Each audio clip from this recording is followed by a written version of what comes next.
Hello everyone र लगभग 6000 वटा भ्याकेन्सी निस्केर आएको छ र रेलवेमा यसको भ्याकेन्सी रहेको छ। तपाईहरु मेल फिमेल दुवैजना तपाई एलिजिबल हुनुहुन्छ र यो 6000 वटा भ्याकेन्सीमा तपाईको नजिकैको सिलिगुडीमा पनि यसको ह्युज भ्याकेन्सी रहेको छ र तपाईले कसरी अप्लाई गर्नुपर्ने, अनलाइन गर्नुपर्ने छ या अफलाइन गर्नुपर्ने छ, तपाईको क्वालिफिकेसन कुन लाग्ने छ र तपाईले कसरी अप्लाई गर्नुपर्ने टोटल 1 बाइ 1 डिस्कस गर्दै जाने छौं।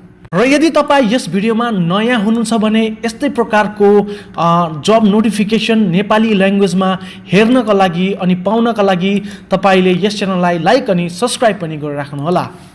र टोटल भ्याकेन्सी भन्नुपर्दाखेरि मैले तपाईलाई अघिबाटै भनिहालेँ यो भ्याकेन्सी लगभग तपाईको 5696 यानी कि तपाईको लगभग 6000 वटा यो भ्याकेन्सी रहेको छ, जसमा तपाईलाई upper caste SC ST OBC मा पनि यो डिस्ट्रिब्युट गरिदिएको छ। यहाँनिर तपाईलाई भन्नुपर्दाखेरि यहाँनिर जेनरलको लागि तपाईलाई 2499 वटा छ र एससी को लागि मात्रै भन्नुपर्दाखेरि 804 वटा अनि एससी एसटी को लागि 482 अनि ओबीसी को लागि 1351 अनि ईडब्ल्यूएस इकोनोमिकली वीकर सेक्सन को लागि 560 टोटल भन्नुपर्दाखेरि यहाँनिर 5696 वटा भ्याकेन्सी रहेको छ। र यहाँनिर तपाईलाई एक्स सर्भिसम्यान को लागि पनि 572 वटा यहाँनिर पोस्ट राखिदिएको छ।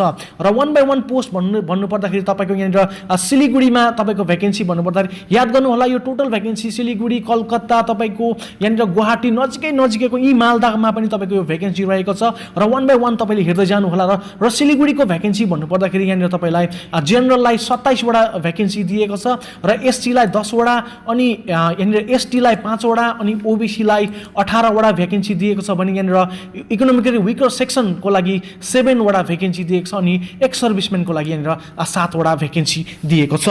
यहाँनिर तपाईलाई हाम्रो नजिकैको यहाँनिर मालदा स्टेसनमा तपाईको भ्याकेन्सी हेर्नु पर्दाखेरि मालदा ईआर मा तपाईको भ्याकेन्सी रहेको छ। तपाईको अप्पर कास्ट को लागि जेनरल को लागि 67 वटा भ्याकेन्सी दिएको छ भने यहाँनिर एससी लाई 19 वटा अनि यहाँनिर एसटी लाई 20 वटा अनि ओबीसी लाई 25 वटा अनि ईडब्ल्यूएस लाई 30 वटा भ्याकेन्सी दिएको छ। टोटल भन्नुपर्दाखेरि यहाँनिर तपाईको 161 वटा, सरी मैले सिलगुडीको टोटल भनिन, सिलिगुडीको टोटल चाहिँ यहाँनिर 67 वटा रहेको छ र मालदाको टोटल भ्याकेन्सी 161 वटा रहेको छ। र मालदाको अर्को पनि भ्याकेन्सी रहेको छ एसईआर यानी कि यहाँनिर साउदर्न इस्टर्न रेलवेमा तपाईको यो मालदाको भ्याकेन्सी भन्नुपर्दाखेरि यहाँनिर तपाईको जेनरललाई 23 वटा अझै पनि अनि यहाँनिर तपाईलाई अझै पनि एससी को लागि 8 वटा अनि ओबीसी एसटी को लागि 4 वटा अनि ओबीसी को लागि यहाँनिर तपाईलाई 15 वटा अनि ईडब्ल्यूएस लाई तपाईलाई 6 वटा अझै 56 वटा तपाईलाई यहाँनिर मालदाको दुईटा नि टोटल रहेको छ। ईआर अनि एसईआर मा दुईटा भ्याकेन्सी रहेको छ, 161 अनि 56 वटा भ्याकेन्सी रहेको छ। त्यस्तै प्रकारले यहाँनिर तपाईको यहाँनिर म कलकत्ताको भ्याकेन्सी भनिरहेको छु। कलकत्ताको भ्याकेन्सी तपाईको टोटल 251 वटा एउटामा अनि अर्कोमा 91 वटा भ्याकेन्सी रहेको छ, जसमा तपाईलाई यहाँनिर तपाईलाई जेनरलको लागि एउटामा तपाईलाई 155 वटा, अर्कोमा 30 वटा अनि एससी लाई 37 वटा, अर्कोमा 11 वटा दिएको छ भने यहाँनिर तपाईलाई एसटी लाई 19 वटा अनि 23 वटा दिएको छ। दुईटा रेलवेको यो भ्याकेन्सी रहेको छ दुईटा स्टेशनहरुमा। र यहाँनिर तपाईलाई ओबीसी लाई यहाँनिर 23 वटा अनि 20 वटा दिएको छ र ईडब्ल्यूएस लाई 20 वटा अनि 7 वटा दिएको छ। त्यस्तै प्रकारले गुवाहाटीको पनि यहाँनिर रहेको छ। गुवाहाटीमा पनि तपाईको यहाँनिर दुईटै यो स्टेशनहरुमा तपाईको भ्याकेन्सी रहेको छ। एनएफआर अनि एनआर मा यो भ्याकेन्सी रहनेछ 62 अनि 39 वटा, जसमा तपाईलाई जेनरललाई 25 वटा अनि 15 वटा दिइरहेको छ भने एससी लाई 9 वटा अनि 6 वटा दिइरहेको छ र एसटी लाई 4 वटा अनि 3 वटा र यहाँनिर ओबीसी लाई 17 वटा अनि 11 वटा र त्यस्तै प्रकारले ईडब्ल्यूएस लाई 6 वटा अनि 4 वटा। यो दुईटा स्टेशन्सहरुमा तपाईको यहाँनिर रिक्रुटमेन्ट रहेको छ। र त्यस्तै प्रकारले अरु स्टेशनहरुमा पनि यहाँनिर तपाईको भ्याकेन्सी रहेको छ। मुम्बईमा पनि रहेको छ र राँचीमा पनि रहेको छ, सिकन्दराबाद र नजिकैको भन्नुपर्दा सिलिगुडी मैले भनिहालेँ, मालदा अनि कलकत्ता, गुवाहाटीमा तपाईको भ्याकेन्सी रहेको छ। हाम्रो दाजुभाइ दिदीबहिनी जो जति पनि नेपाली भाषीहरु हुनुहुन्छ उनीहरुको लागि यो नजिकैको स्टेशनहरुमा तपाईलाई यो अपर्च्युनिटी रहेको छ, जसमा तपाईलाई लगभग 6000 यहाँनिर भ्याकेन्सीहरु दिइरहेको छ। र यसको तपाईको क्वालिफिकेसन चाहिँ इम्पोर्टेन्ट के रहेको छ, क्वालिफिकेसन के रहनेछ, तपाईले कसरी अप्लाई गर्नुपर्ने, अनलाइन कि अफलाइन, त्यो पनि म बताउँदै जानेछु।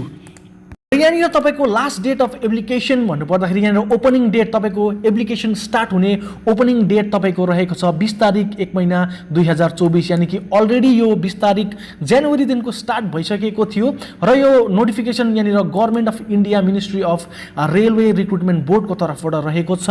यो रिक्रुटमेन्ट तपाईँको रहेको छ र लास्ट डेट भन्नुपर्दाखेरि तपाईँको 19 तारिक 2 महिना 2024, यानि कि 19 तारिकसम्मको तपाईँको फेब्रुअरी 19 तारिकसम्मको तपाईँको यहाँनिर तपाईँलाई लास्ट डेट रहेको छ र तपाईको यहाँनिर तपाईलाई विन्डो मोडिफिकेसनको लागि तपाईले यदि फर्ममा केही गलती गर्नुभयो भने तपाईलाई मोडिफिकेसनको लागि पनि टाइम दिएको छ। 29 तारिकसम्म तपाईको मोडिफिकेसनको लागि टाइम दिएको छ र पोस्ट भन्नुपर्दाखेरि यहाँनिर लोको पाइलटको पोस्ट रहेको छ, एसिस्टेन्ट लोको पाइलटको एएलपी, यानि कि तपाईलाई लोको पाइलटको बारेमा थाहा छैन भने लोको पाइलट चाहिँ तपाईको ट्रेनको ड्राइभर भन्नुपर्दाखेरि पनि यो एक्जाम्पल तपाईलाई सुइटेबल हुनेछ, किनकि लोको पाइलट भनिन्छ ट्रेनको ड्राइभर्सहरुको लागि। र यो तपाईलाई पे स्केल तपाईको स्यालेरी भन्नुपर्दाखेरि तपाईलाई लेभल 2 यानि कि 7th PSCPC तपाईलाई दिन्छ, यानि कि सेन्ट्रलको राम्रो यो तपाईको स्यालेरी प्याकेज पनि रहनेछ। इनिशियल पेमेन्ट भन्नुपर्दाखेरि तपाईलाई 19,900 रुपैयाँ मात्र दिनेछ ट्रेनिङमा।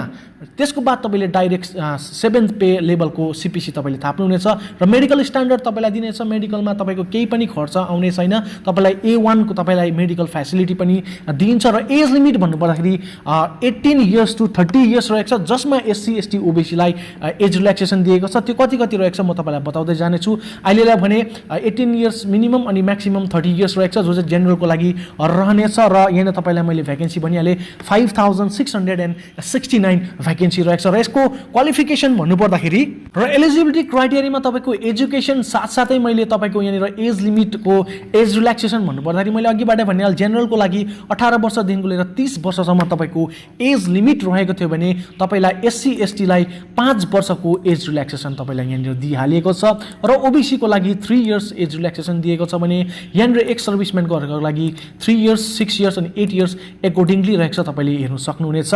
र यो नोटिफिकेसन म तपाईलाई डिस्क्रिप्सनमा पनि दिनेछु, तपाईले त्यहाँबाट पनि हेर्न सक्नुहुनेछ। अहिलेलाई भने म तपाईलाई डिटेल्समा तपाईलाई के चाहिन्छ त्यो बताउँदै गइरहेको छु। र त्यसै प्रकारले यहाँनिर तपाईको एक्जामिनेसन फी चाहिँ कति लाग्नेछ भन्नुपर्दाखेरि यो टोटली रिफन्डेबल रहेको छ, किनकि यो सेन्ट्रलको भएको कारणले गर्दाखेरि तपाईलाई यहाँनिर तपाईलाई चार्जेस लिँदैन, तपाईको रिफन्ड हुनेछ। र तपाईलाई फर्स्ट इनिशियली चाहिँ तपाईले कति पेमेन्ट गर्नुपर्छ भन्नुपर्दाखेरि यहाँनिर तपाईले 500 यो जेनरलको लागि रहेको छ र यस जो चाहिँ रिफन्डेबल रहनेछ याद गर्नु होला। यहाँनिर तपाईलाई नोटमा लेखिदिएको छ only candidates who attend CBT 1 will get a refund of their examination fee भनेर भनेको छ। यदि तपाईले एक्जाम अपेयर मात्रै गर्नुभयो भने पनि तपाईको जुन तपाईले फी तिर्नु भएको छ त्यो रिफन्ड हुनेछ र 500 रुपैयाँ तपाईको रिफन्ड हुनेछ जेनरलको लागि। अर्को SC ST को लागि 250 रुपैयाँ रहेको छ, त्यो पनि रिफन्डेबल नै रहेको छ।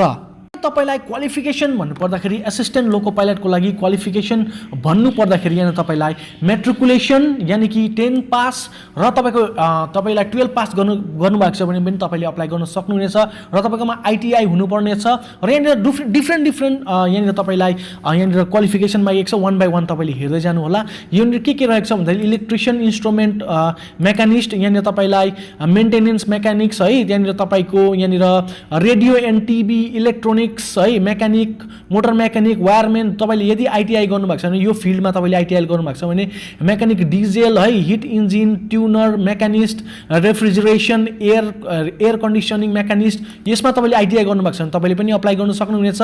यदि तपाईले ओन्ली 10 पास गरेर तपाईले डाइरेक्ट तपाईले एप्रेन्टिसको यहाँनिर तपाईको रेलवेको एप्रेन्टिस ट्रेनिङ गर्नुभएको छ भने तपाईले पनि अप्लाई गर्न सक्नुहुनेछ र तपाईले यदि म्याट्रिकुलेसन प्लस तपाईले कुनै डिप्लोमा गर्नुभएको छ भने इलेक्ट्रिकल मेकानिकल इन्जिनियरिङ र अटोमोबाइल इन्जिनियरिङमा तपाईले गर्नुभएको छ भने तपाईले पनि अप्लाई गर्न सक्नुहुनेछ। अथवा कम्बिनेसन अफ कुनै पनि इन्जिनियरिङ तपाईले गर्नुभएको छ भने डिप्लोमा गर्नुभएको छ भने तपाईले ITI पनि गर्नुभएको छ भने तपाईले अप्लाई गर्न सक्नुहुनेछ। र बेसिकली यहाँनिर के मागेको रहेछ भन्नुपर्दाखेरि ITI है, ITI अनि डिप्लोमा मागेको रहेछ, कुनै पनि इन्जिनियरिङ सब्जेक्टहरुमा यहाँनिर मागेको रहेछ। र यदि तपाईकोमा ITI छ, डिप्लोमा गर्नुभएको छ, इन्जिनियरिङ गर्नुभएको छ भने यो डिसिप्लिनहरुमा तपाईको छ भने तपाईले अप्लाई गर्न सक्नुहुनेछ। र यो नोटिफिकेसन इम्पोर्टेन्ट रहेको छ, म यसको लिंक डिस्क्रिप्सनमा दिनेछु, तपाईले आफैले डाउनलोड गरेर पनि तपाईले पढ्न सक्नुहुनेछ। यदि यो भिडियो तपाईलाई हेल्पफुल लाग्यो भने तपाईले ज्यादा से ज्यादा लाइक शेयर अनि सब्स्क्राइब गर्न पनि नभुल्नु होला।